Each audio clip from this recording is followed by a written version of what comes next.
Today I'm finally going to make a shortbread recipe that Jay has been driving me crazy to make. Stick around.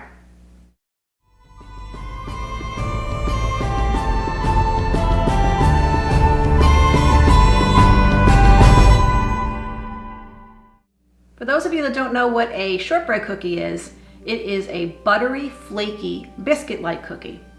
It was originated, they believe, in the 12th century. However, Mary, Queen of Scots, in the 15th or 16th century, is the one that it's contributed to.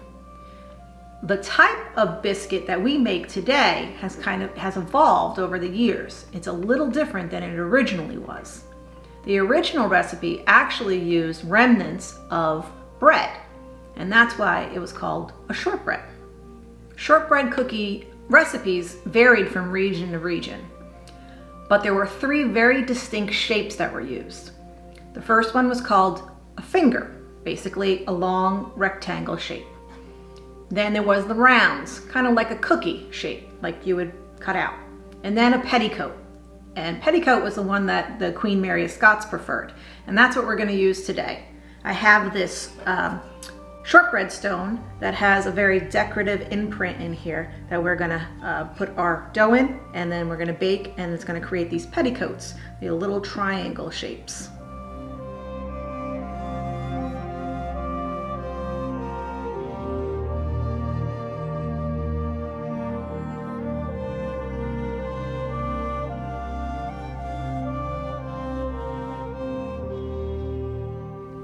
So let's get started. The first thing you want to do is you want to cream your butter and your sugar together. Now, you want to make sure that this butter is softened very well. Please, please, please don't put this in the microwave. You don't want liquid butter. You want it to really be soft. A minimum of a couple of hours out of the refrigerator will work, but if you can let it sit out overnight, if you know you're going to make it the next day, that's probably the best way to do it. And your quality of your butter is going to be key as well. I like to use Kerrygold. It's a grass-fed butter, and it just gives that buttery goodness, more buttery goodness. Just gonna get all this butter off of here. The next ingredient is the castor sugar. If you don't have castor sugar, don't worry. All castor sugar really is a kind of a blend between regular granulated sugar or powdered or confectioner sugar, okay? So if you have yourself a food processor, or I have a magic bullet, I'm gonna be taking some regular sugar and I'm just gonna pulse it in there just to break down those sugar granules. All right, so I need a half a cup of sugar.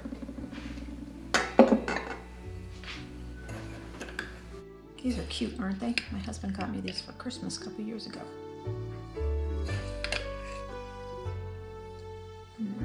That should be good.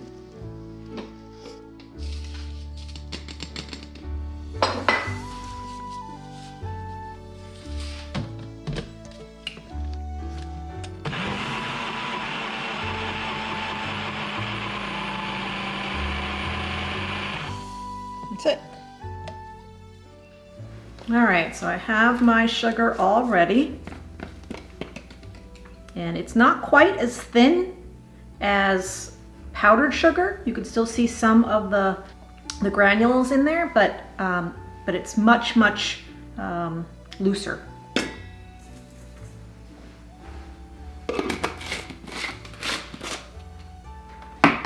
All right, you want to make sure that you get this sugar and butter well mixed. Now you can do this by hand. I'm going to start out by hand, and then I'm going to move to my hand mixer, because I really want to get this creamed together. I want to create enough, I want it to be mixed enough that it gets light and fluffy. The color of the butter will kind of change. And you'll see that at the end here. I just want to make sure all of the butter and the sugar are combined.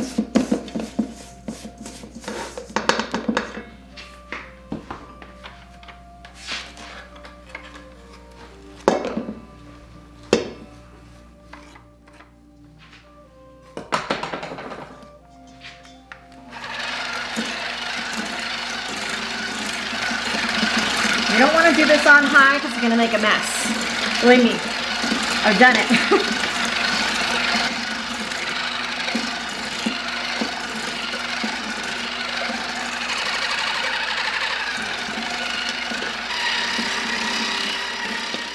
All right, so I got all the butter and sugar out of my mixing plates. At this point, you want to go to hand mixing. You don't want to use a stand mixer or a handheld mixer because if you overwork the dough, it's going to get too hard and it's going to be a very, very a dry biscuit. So you want to make sure that you're using your hand, not your physical hand, but a spoon to be stirring in your flour. All right, so now we're gonna go to the flour. We need a cup of unbleached all-purpose flour and a half a cup of rice flour. And like I said before, there were a bunch of different types of recipes. This seemed to be the one that was the most like Scottish traditional that we found online. Jay found this a few years ago and he's been asking me to make this recipe. So I'm finally getting to this. So this is rice flour. And it's a half a cup of rice flour sifted. You want to make sure it's sifted. And that's going to get out any clumps or bumps in the flour. And then next I need a cup of all-purpose flour.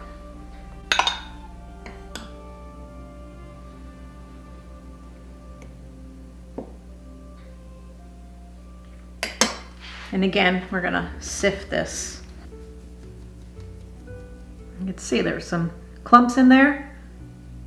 We want to get rid of all those. And if you need to, you can take a spoon and kind of push that through the sieve.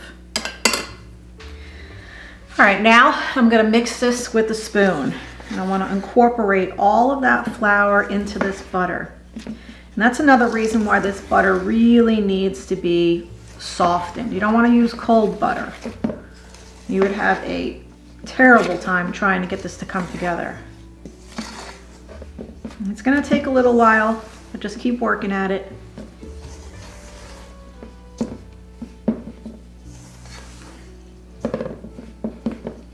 You can see that butter's starting to soak up that flour. And I'm just stirring and pushing and then just rotating the bowl. And it's going to be very crumbly, but once you actually get it all incorporated, you're going to create a ball and put it in the refrigerator for 2 hours. That is very important. You want to allow that butter and that flour to completely become one. And if you're going to be rolling this out, rolling warm, softened butter is very difficult and almost impossible. You'd have to add a lot more flour to your rolling pin for it not to stick, and that's going to change the consistency of your cookie. All right, so this is as well mixed as I'm going to get it with the spoon. Now I just need to bring this all together, and I need to create a ball, put it in some saran wrap, and then put it in the refrigerator for 2 hours. So now I'm going to wrap this in the saran wrap. I'm just going to pull all this out. It's going to still going to be loose, but that's all right. I'm going to bring it together and make a ball.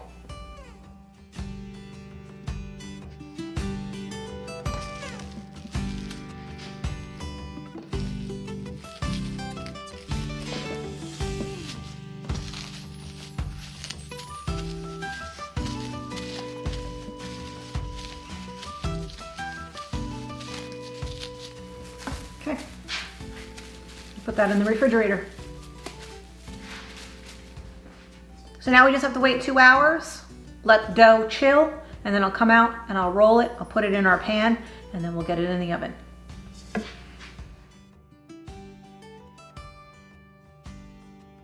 All right, it's been at least 2 hours. The dough has been sitting in the refrigerator. I'm gonna go ahead and I'm gonna put a little oil. I'm using coconut oil. You can use whatever type of oil you want, but I'm gonna coat my pan.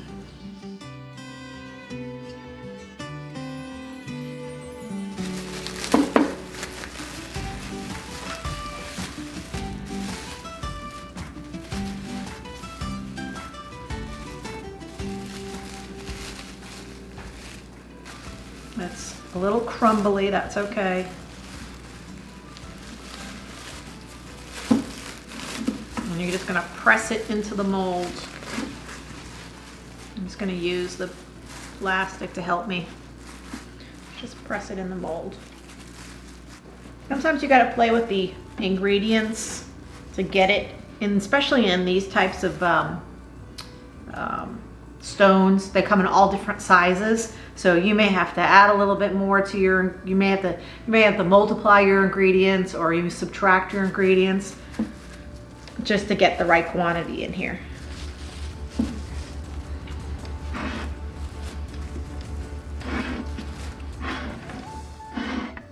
Just keep working it into the pan.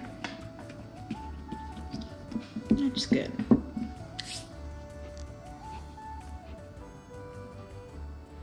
So I was just using this fork to puncture the top, and it helps with the rise of the cookie, and it helps to create more of a flaky crust. Okay, so I'm going to put this in the oven at 350 for 10 minutes. Then I'm going to reduce the temperature down to 325. It's going to be about 40 to 45 minutes to an hour. You want to check the cookie and see. You want to have a nice, pale, even, light golden color. If you see that the edges are getting even the slight bit dark, you want to get that out of the oven right away, because you're at risk of burning the cookie.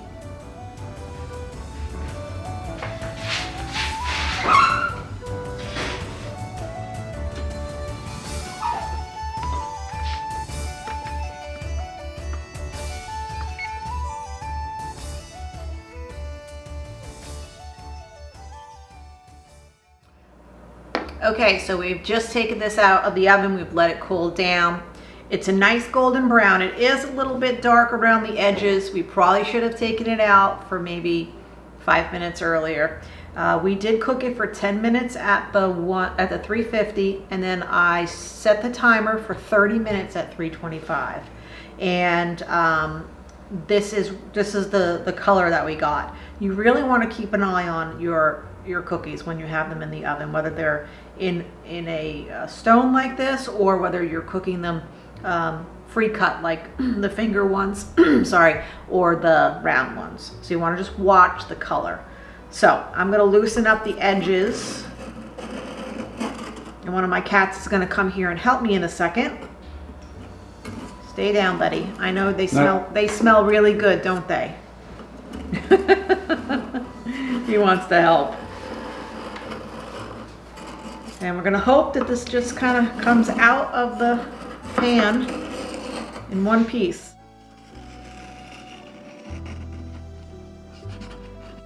All right.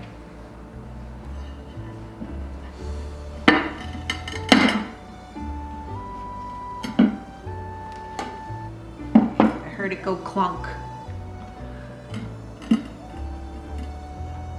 That looks good.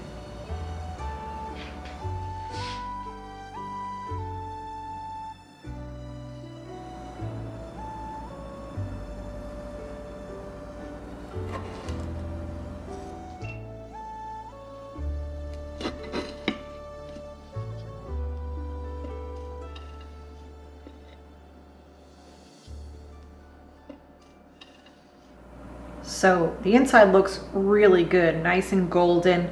The outside's a little darker than we want it to be, but it's a new recipe, and we're gonna kind of try to fine tune it next time I make it and keep a closer eye on how long it's in there. But it looks good and it smells delicious. So I want to eat this now.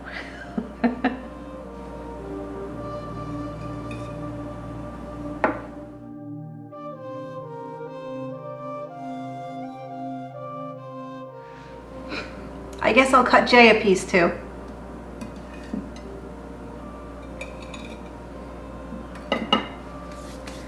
All right, let's try it. It smells good, like it's like buttery heaven.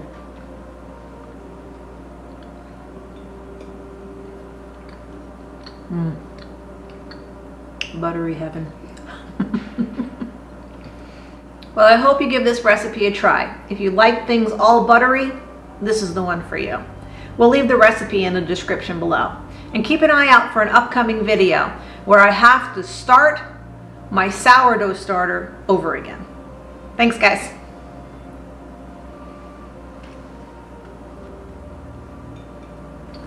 No, I'm not going to give him any of this. It's all mine.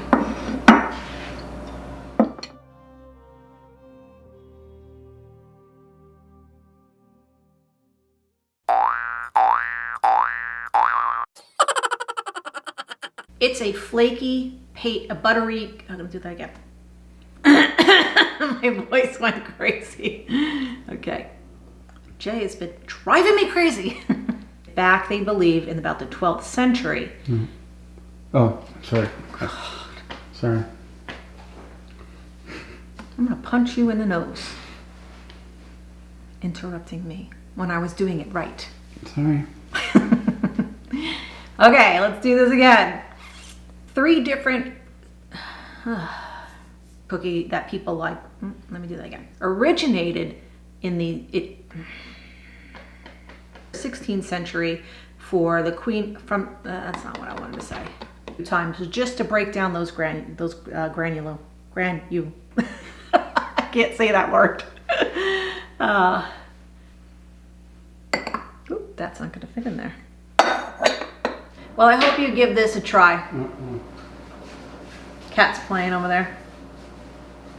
1 minute, we're almost done.